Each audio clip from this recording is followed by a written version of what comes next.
Hey guys, সবাই কেমন আছো? আই হোপ সবাই খুব ভালো আছো, আমিও ভালো আছি। তো আজকে সকালবেলায় উঠে পুরো স্নান সেরে টুকটাক যা কাজ ছিল তাই সেরে বেরিয়ে পড়লাম দাদাকে পৌঁছে দিতে।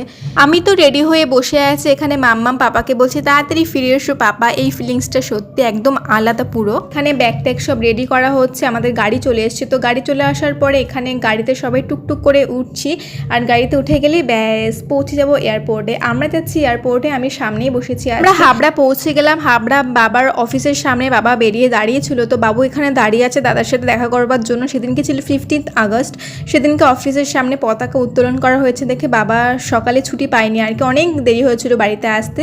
তো আমরা সকাল সকাল যেহেতু বেরিয়ে গিয়েছিলাম, সেহেতু রাস্তা থেকে বাবার সঙ্গে দেখা করে নিল দাদা। তারপর অনেকটা দূর যখন বেরিয়ে গেছিলাম তখন গুমা থেকে স্টার্ট করেছে এই পতাকা নিয়ে। এত সুন্দর লাগছিল না, দেখে খুব ভালো লাগছিল। আমরা পৌঁছে গেলাম এয়ারপোর্টে, দাদা চলে গেল। সো টাটা, দেখা হবে পরবর্তী ভিডিওতে। Like, comment, share.